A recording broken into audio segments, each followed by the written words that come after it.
This is Adamantly Analog, episode 91. This week we're talking about games that play well with 6 or more players.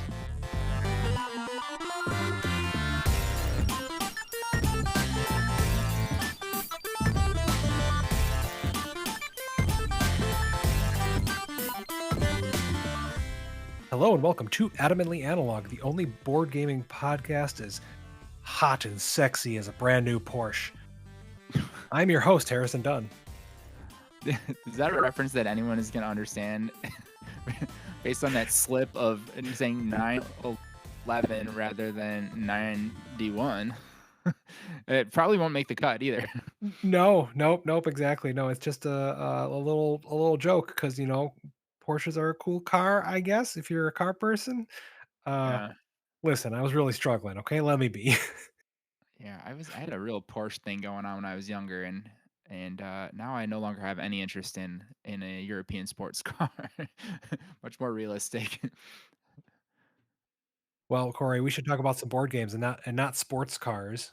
Yeah, well, okay, Kanban EV. I'm just kidding. I didn't even introduce myself. I'm Corey. Yep, there we go. There we go. Now I know who I'm talking to. Well, today I think we decided we're going to talk about games that are good for 6+ players. There some groups out there are good with their 4 or 5 players. Some groups don't know how many people are going to show up. Sometimes someone brings a +1, and you're like, I need a 6-player game. So let's talk about some. Sound good? Let's. Yeah, Yeah. But before we do that, like always, I want to ask what you've been playing. What you've been playing recently? I'm glad you asked, Harrison. It's as if we hadn't just talked about this 3 times while we troubleshot audio issues. No. Let me say it like it's the first time. I've been playing Knarr. Have you heard of Knarr? I have heard of Knarr. I miss it every time it gets to the table at our game night.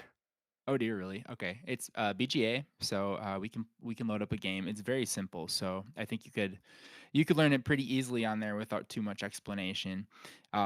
Beautiful cards. This is a Viking themed pillaging on an R type game, but really what you're doing is you are collecting sets of color suited cards, and each of those color suited cards is played into a stack in your tableau. At the top of each card, there is a different benefit that can be gained, such as like the pillaging resource or the bracelets, or a lyre moves you up the legend track or something like that, is which basically scores you points at the start of each round. And when you play a red card into a red stack, for example, you get the benefits of all of the cards in that stack. So you want to just keep loading them up. But the other option is, rather than playing cards to your stack, you can discard cards to take a land card, which is basically how you score points in this game. And those land cards say, like, we need 3 reds and 3 purples in order to conquer this land.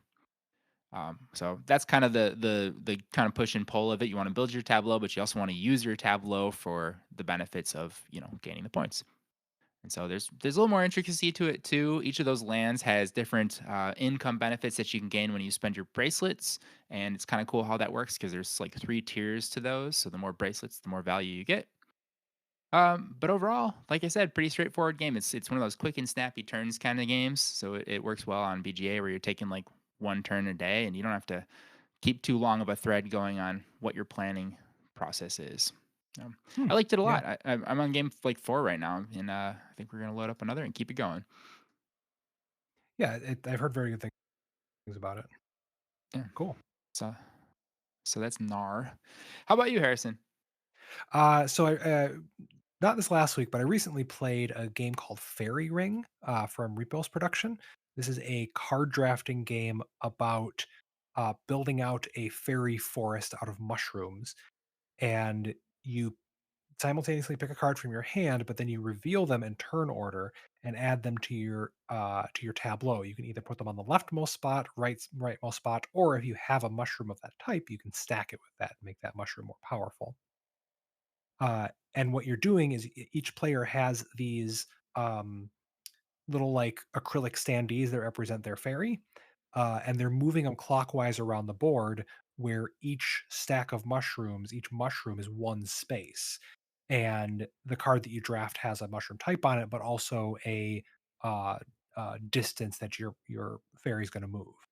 Hmm. Um, So you're trying to determine like how far your fairy is going to move, and then if you land on um, someone's mushroom, their mushroom activates and they get to score the points on it. But if you have that same mushroom in your forest, you can also do it. Um, so you're like specializing in one or two types of mushrooms and then trying to land on the mushrooms of that same type that your opponents might have. Meanwhile, you just build out this line of mushrooms and that gets bigger and bigger. And in a three-player game, I think we had like almost 20 mushrooms out on the table. And you draft from two different decks, like I think it's 2 or 3 rounds. And so the higher value cards have more spaces that you can move. It was just a really like neat take on the drafting element because it had this physicality to it where you're really caring about how far around this tableau that you're moving as people are building it out. It was pretty cool. I liked it. Nice, that looks fun. Yeah, So each entire stack is one space, you said? 'Cause yeah, yeah, okay. Looks like you play cards on top of, previously played cards the same color, and your mushroom, like, looks like it's growing upwards. yep, exactly. Yeah. Yeah, So cool. if I have a yellow mushroom and a red mushroom and I play another yellow mushroom, I could put it next to it and start a new one, or I can add it to my existing yellow mushroom to make that one more powerful when it's activated. Yeah, Hmm. there's a cool balance back and forth there. I really enjoyed I hope the Melodice playlist for this one is just all fish. Fish songs. it. There you go. Yeah. And I also wanted to shout out a Kickstarter that's currently uh, going right now. As of recording, it's got about 2 weeks left, so there should be more than a week left by the time you hear this. If you listen the week this comes out, and it's for the game Almighty, which I think is yeah, it is as recording in the hotness. It's in the top 5 on the hotness on BTG right now. It's number 2. It was number 4 earlier this week when I looked at it. Um, but this is a uh, wha- the godliest god game is what they call it, and it's got this like real cartoony, goofy bean art. Um, and it's done by two guys, the designer Malachi Ray Rempin, and then his co-designer and developer. Uh, uh, wow, sorry, Kevin Prevail. I should know his name because I know him. He comes to our playtest sessions, and I got to playtest this game a couple times. Um, and so I backed this. I'm looking forward to it. Their campaign is doing super well.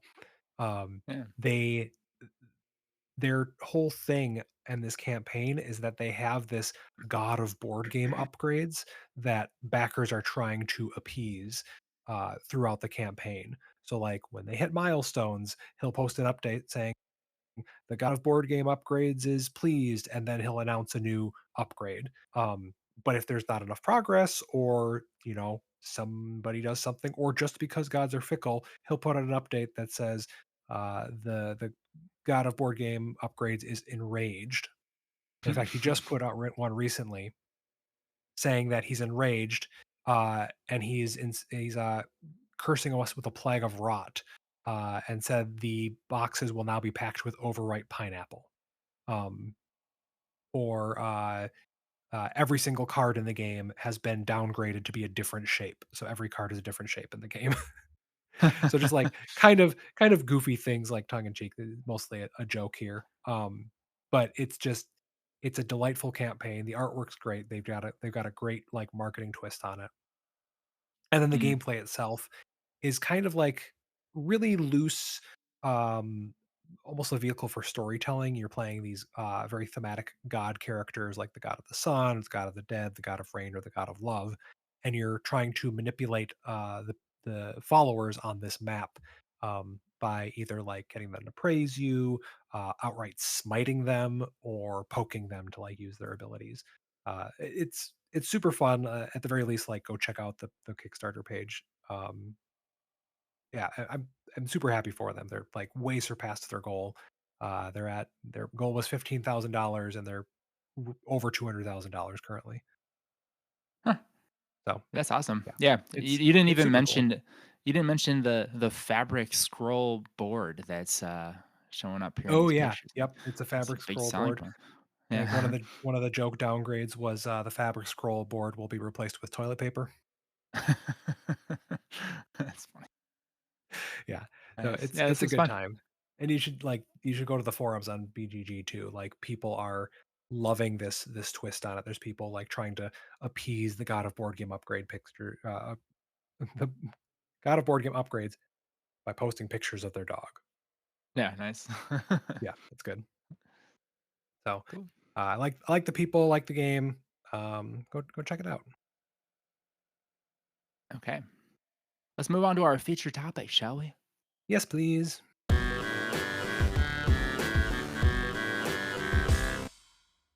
All right. So this week we have got 6-player games or games that can support 6 or more players. And I came up with a first player rule that I haven't seen in any game yet, and it's the first player to say the number 6. 6. I did I get it though because I said the rule. So Uh, now you can I go don't know. first. You can say like starting now or something. Nope. Okay. Well, I am going to go first, Harrison. I think you might agree with this first pick because I know how you feel about this game. Or I think I do. Maybe I'm misremembering. Whatever. First pick Planet Unknown 2024, designer Ryan Lambert and Adam Rehberg from Adam's Apple Games. This is one you like, right? Yep. In fact, when I went to go put my games on the list, I was like, I'm gonna pick. Oh, I need to stop making Yep. my list so late. Yeah, okay, I beat you to it. So Planet Unknown, I think, is a good pick because not only is it a fun game of tile placement and asymmetric planetary powers and corporate powers, but also it is a simultaneous game, which means that a 6-player game should feel very similar to a 2 or 3 or 4-player game, just more fun because you have more friends, right? So the whole shtick with this one is there is a lazy Susan, affectionately called Susan, and players rotate that lazy Susan to select the wedge that they're going to be drafting their tile from, and that determines what other players have access to because their player arrow is going to basically be pointing at another wedge in that lazy Susan. So once you do that, you're literally just placing these tetrominoes or polyominoes or whatever they may be on your planet board, collecting bonuses, climbing tracks, doing cool things, getting scoring abilities, and it's really easy going. I think this is a very open game. It doesn't feel like stressful. You're not ever like stuck trying to search for that last tile that you needed and not being able to find it because pretty much everything goes anywhere on this board.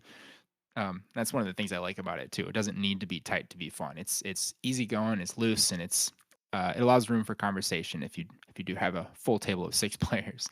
Yep. Yeah. Yeah. I like this one, and it's got tracks, which I Yeah, love tracks. So, you're picking it to fill out one of your objectives. Are you picking it to move up one of these tracks and focus on one of those? Are you trying to move your rover around? Yeah, there's a lot going on here, but the different mini games that you're playing overlap very nicely. yeah. As I've said before, it is not inherently very well balanced, and I think that's on purpose. Some of the corporations are drawbacks, some of them are benefits. If that bothers you, it might not be for you. But again, very fun game, very entertaining puzzle, and I would highly recommend it for Uh, honestly, for 1 to 6 players, I've played it solo, and it's even good at solo. Yeah, you Right. said that, and then I still haven't tried it. Yeah. That is Planet Unknown. All right. Well, my first pick is a game that I've talked about before on the podcast, but it's been a while because I forgot it existed for a little bit. Hmm. But boy, if you've got 6, 8, or even 16 players, as long as there's an even number, I'd recommend you can play Hmm. challengers together. So this is a game from 2022, published by One More Time Games and Z-Man Games, uh, and this is a kind of what kicked off my interest in the auto battler style type of game that's becoming more and more popular. It's basically a war tournament, right? Except with special powers. So you get Mm. to a standard deck of characters that are thematically you're playing a game of capture the flag, but really it's not that much to it theme wise. And then you get to draft new characters into your deck, and then you play against some random person, and hopefully you win. But if you don't, either way, you get to add new guys to your deck, and you just keep doing that until you've determined or you've played a set number of rounds, and then whoever's got the most points is going to face off against the second most points to decide who the final winner is. Um, I just think this game is super clever, facilitates a big group. It is great for getting people to get up and moving around. So, downside is if you don't have a lot of table space or multiple tables, it might be a little more challenging to play this. Oh, I see what you did But there. yeah, at the same time, like if you have a large group, if you're playing this at like a game night at a restaurant or a pub or something, it's a good way to get people like up and out of their seats and playing with people they don't normally play with too. So, Mm, uh, and if you combine this with the other version, Challengers Beach Cup, you can do up to 16 person like mega tournament, which I think is super mm, cool. Got both versions, haven't gotten that yet. I don't have 15 friends, so mm. it's been hard. That might be something you gotta do at a convention one day. Yep, yeah, we really gotta. Oh, we have plenty of conventions around here, don't we? We should probably just make an effort to do that. Yeah. I like your It's thinking, funny to Corey. look. I'm looking at the BGG page for this, and you know how you can see like recommended by player count. Best at 6, 73%. Best at 7, 4%. Best at 8, 74%. So clearly, the playing against the bot is that much of a feel bad that people do not recommend it. Although I don't know, it's just one round, whatever, you can get over it. Right, right, exactly. You're only gonna do that, for one of your rounds. Yeah, it's not bad at all. So, Yeah, yeah, that's my number one pick. Challengers, or I guess I should say challengers, because there's an exclamation at the end of it. that's true. There is, yeah. Awesome. My number 2 pick is Hot Streak 2025. Look at that. I'm staying current with these picks today. Designer John Perry from CMYK Games. This is a game very similar to what's that game called? The horse racing game. Oh my god. Not Long Shot, Ready, set, bet. but Ready Set Bet. Thank you. Yes, very similar to Ready Set Bet, which also would have been a great choice for a six-player game because that game is a hoot, and it's even more fun when there's more people shouting over each other or like racing for bets, because it is a time-based game. Um, this game is a game where there are four mascots moving their way up a very fancy-looking track that, like, in some weird way, rolls out of the game box like Saran wrap, if that makes any sense. It's kind of like a It vinyl is very map that bizarre. stretches out. We Yeah. have to see it. Um, yeah. And by the way, the mascots are very detailed minis, pretty hefty minis. And there's a bear named Gobbler for some reason. There's a hot dog. There's an anglerfish, and there's a queen. There is a deck of cards that represents each of those guys, and those cards say things like move forward one space. But they also say things like turn around 180 degrees, and then all of a sudden, move forward means you're moving backwards towards the start. So chaos ensues. These minis are running into each other. They're knocking each other over. They're doing random things. You have a sense of what they're going to do because at the start of each round, the cards are all laid out, so you can see who's actually poised to win. You might bet on the underdog in those cases because you see a whole bunch of move backwards. But then players have their own cards that they can throw into the decks blindly to kind of change the path to their victory. So they have a little insider information that they might use to place their bets. But players are not playing as characters; they're playing as themselves, betting on those characters winning each race. And it is hilarious. It is a very fun game. It looks like a toy. It is. It's not. It's actually a really solid design too. I was pleasantly surprised when I. Yeah, there's a lot of game in there. It's pretty gamey. Yeah, and, like, it's clever too. It's not completely random, Yeah. like, obviously, there's not a lot you can control, but there is a lot you kinda hedge your bets on, and that's fun. Yeah, By this the way, goes up that to one eight plays. players too. Yeah. Thank you, that's what I was just gonna say, yeah, I think we should mention that today. So, recommended best at 5 or 6, but it can play up to 8, and, people seem to enjoy that too. That is Hot Streak from CMYK Games. All right. Uh, so you call out recommended best, and I'm now noticing that my number two pick, the community says it's good at 1 to 6, but it's best at 3 to 4. I can see that because there's a lot going on, and this game is a bit of a beast to run and get going. But I think it's a good distillation of the game that inspired it, and because it's a roll and write, it's got that nice simultaneous play to it. So I wanted to get one of those on here, and that is of course Twilight Inscription from 2022 Fantasy Flight Games and designer James Kniffen. So this is the roll and write adaptation of the gigantic eat your entire table, eat your entire day, make friends and break friends game of Mm, Twilight Imperium, and it tries to get that entire process down into an hour or two length roll and write, where you've got these four distinct dry erase boards, or effectively, that you are deciding to take actions on with any given roll of the die. So when you choose a die, and then you can choose to activate it on just that specific board, and each of those kind of represents the different aspects of a 4X game: explore, expand, exploit, or exterminate. Um, so I mean, you've played this one, right, Corey? yes, I have. Yeah, yeah. Um, yeah. It's been a bit It, since it I've gotten it to the table, and I've like we've been itching to get it back. People keep bringing it, and it's not just lined up to the right group. So yeah, understandable. It's a beast. This is it a is. 3.2 weighted roll and write, and there's not a whole lot of those out there. Hadrian's Wall being an exception. That one's pretty heavy too.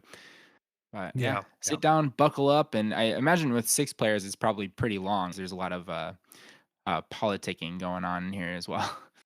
yeah. There's a couple opportunities where you stop to like do a table vote on a couple things, but mainly you're just comparing to your neighbors. You're like neighbors left and right, um, which keeps things pretty streamlined otherwise. Yeah. When this was So announced, I saw it I saw it and I thought that it was for sure an April Fool's joke because the concept of doing a yeah, Twilight Imperium roll and write was like so silly to me. And then all the feedback that was coming out was like, it's actually pretty good. And it does represent the game in a roll and write. Weirdly, it's effective. right, And it does. I've played right, it. It really exactly. does come across. It's such a bizarre thing to exist. Like, it is a very board game thing to exist in the world of board games. Yeah. Yeah, it's cool. I really like having it. I really like busting it out every once in a while, and coincidentally goes up to 8 players. So, Ooh. definitely check this out for your next 6+ player game night, especially if y'all really want to play Twilight Imperium but don't quite have the time, because you're adults with responsibilities, and it's just really hard to make that happen. Mhm. That's my number 2 pick, Twilight Inscription. All right. My number 3 pick is an oldie but a goodie. This is Decrypto from Fabien Fulchiron. Fulchiron. Publisher Scorpion Masque, and it is a 2018 game. This is my party game of choice, or my what's the word? A secret word game, hidden word game. Is that what you call it? Yeah. Anyways, Decrypto is like I said, it is my hidden word game of choice. There's plenty of options that would have been good picks for a 6 player game, like code names and various other code name followers. But this is the gameriest of the word games because it has some word connection strategy to it that the others don't. I think it has a little more depth to it. I picked it for 6+ player games because I wouldn't recommend this at less than 6 players, given that the teams are split up into even teams, and one player is always the clue giver, and then the rest of the team members are trying to decipher the clue. And I think this game is played best when there's a conversation going on to try to understand and try to guess what that clue is, because then you have to be an extra level of sneaky, the way that you talk about those guesses, so that you're not giving extra information to the opponents. Yep. So the way that this works is each team has 4 hidden words, each connected to a number 1, 2, 3, and 4. For example, I'm looking at the back of the box here. It says black is 1, dragonfly is 2, cocktail is 3, and sombrero is 4. And the clue giver gets a secret card that has a series of 3 of those numbers, like 3, 4, and 2. So that means they have to do word association with the third word, the fourth word, and the second word: cocktail, sombrero, and dragonfly. So you might say, like, gin as the connection to cocktail, or hat for sombrero, or bug for dragonfly. But you don't want to be too obvious because the other team will first have the chance to guess and intercept your clue before your team does. So as the game goes on, you've got the same 4 words, and if you keep making connections to dragonfly that have to do with insects and I don't know what else, dragons, things like that, then they eventually can figure out what it is and steal your clues. Yep, that's the Yep. crypto. I love this Yeah. game. Yeah, I first tried this at the Gen Con when it came out, and I was was a big fan. It was a big hit that year. I have not played it in a super long time. I need to get a copy of this. Yeah, same. I have a copy, but I haven't played it much. It's just like so many other games come out, and these older ones like get forgotten sometimes. But now Yep. that I'm talking Yeah. about it, I want to play it. Let's do it. It's good. It's super solid. Yeah. Yeah. And we could even play it with Uh, 4 if you wanted, but I think we should play it with 6. yeah, yeah, and that is going back to the recommended player counts. It is not necessarily recommended at 4, but some people must have tried it. I see 58% think it's the best at 4 still. Oh, that's pretty good. Yeah, there's Decrypto from Masked Scorpion. Heading on to my 3rd and final pick. Oh, I'm very pleased with myself. The This game is 3 to 7 players. The community says it's best at 5 to 7. Yeah. So I feel like I got a good winner here. Maybe you'll find it a winner too, or you'll find it a loser because it's incredibly hard to find at some time. Uh, Yeah, let's see. Um, yep, like new, used, $150 at least, $200 sometimes. I'm sorry, everybody, but I got to shout out Shadows over Camelot, all the way back from 2005, from Days of Wonder, and Bruno Cathala and Serge Laget.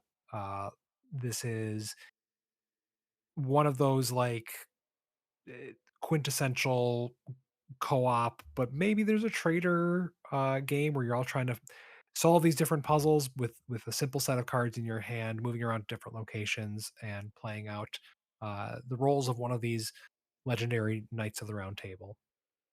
Um, this is technically a cooperative game, but like I said, you get dealt a roll at the beginning that determines if you're good or evil. But there are more roll cards than there are players, and it's possible that no one's going to be evil, that someone will just not be evil and not trying to sabotage. And I think that right there is like the perfect twist in a hidden traitor game.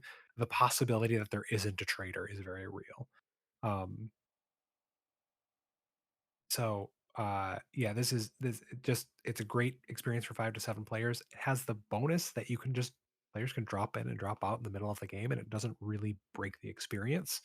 I think I've shouted that out before that like I had a game night and we had 5 people, we were playing this, and then somebody showed up late and we just added them in. They sat down, we dealt them in, gave them a quick rules rundown, and they were good to go. hmm, Yeah, so nice. that's a nice little extra there. Last time I played this was at GameholeCon actually a couple years ago. We rented their copy at the game library and played it with a big group of 5, which was a lot of fun. Cool. Yeah, I see this one at conventions quite a bit, probably because it is so hard to get. There's like a lot of folks' chances to check it out. Why Yeah. is it out of print? I don't understand. What's going on with this one? You know, I don't know. I don't know the exact reason why it's out of print. Um, your guess is as good as mine. Okay. I feel like there's always rumors that there's a reprint coming or somebody's gonna pick it up, and bring it back, and I feel like that would be incredible if it worked out that way. Yeah. Hmm. All right. Well, there you have it. Good pick. Yeah, I'll yeah, try this if one you one get a day. chance to get a big group at a convention or, you're friends with someone who has it, that sounds like a good time. Hey, Yep. maybe that's a way for me to get more friends. I have this one. There you go. The callback. That is our final, 6 games for 6 players or more. So, let's run that down. Do you wanna do the honors, Corey? Yeah, sure. I have Planet Unknown, Hot Streak into Crypto. Harrison has Challengers, Twilight Inscription, and Shadows over Camelot. That's the end of episode 91 of Adamantly Analog. Before we head out, Corey, you wanna share anything that you've been doing besides playing all those cool board games? Not well, but when this comes out, it will be something I have been doing. But this weekend, from the time we're recording this, I'm going to be going up to the Fire and Ice Convention in Manitowoc, Oh, and fun. this is one of my favorites to attend. I guess we don't often go to one that requires staying in the hotel because they're usually close enough where you can commute there.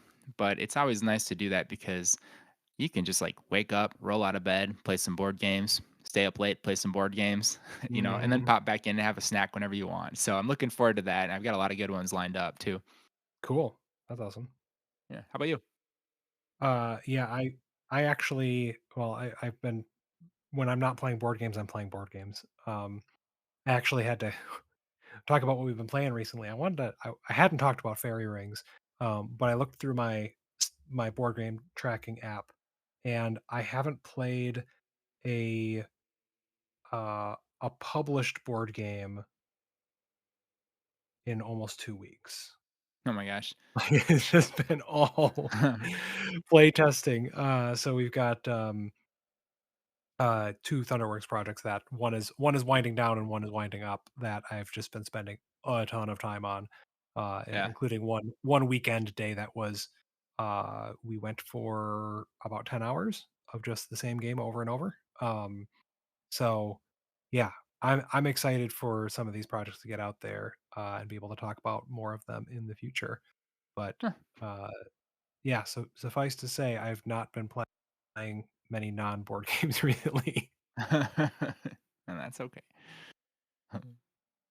Cool. All right. Well, before we sign off and remind you to drink water again, hey, drink water. Uh, Corey, we got a little bit of news for next week's episode, and that news is our topic is a surprise, and the next week's episode will be coming out sometime in the future. Yeah, okay. That's Surprise. right. That's how we're breaking it to you. That we're your board game dads, and we're breaking the news to you that we still love you. It's not you, it's us. We're taking a quick break, so we're going to end our 91 week streak here and come back with probably a twist on the format. Try out some new things, and we'll be back at some point in the future. And we'll hope that you'll be there to say hello when we come back. Yeah. Yeah, and But I'd say 91 week streak. We haven't missed a week for 91 weeks. That's nothing to scoff at, Harrison. We done a darn good job with that. yeah, If I don't I even know do, how to scoff. say so myself. You don't know how to scoff? You could probably look it up online. Um, but the lines of communication are open. I'm sure Corey's going to still be on the Instagram. You can email us at adamantlyananog@gmail.com if you miss us and you want to hear more about what we're doing. But until then, stay tuned because we will be back. Yeah, maybe we'll see you at Fire and Ice, Gen Con, or one of the many other conventions around here. Yeah, Yeah. heck yeah. All right. As Harrison says, drink water, but also Drink I'm water. gonna add my little tagline here, which is drink LaCroix. How do you like I that? have been. You left that pack of Lacroix at the Thunderworks warehouse when you came out for play testing, and I've been drinking them. So thanks, Oh, Corey. I was expecting that to be there when I came back. Uh oh. All right. Bye, See you everyone. later. Adamantly Analog is Corey Murphy and Harrison Dunn. Original themes and bumper music by Corey Murphy. Reach us at adamantlyananog@gmail.com. Thank you for listening.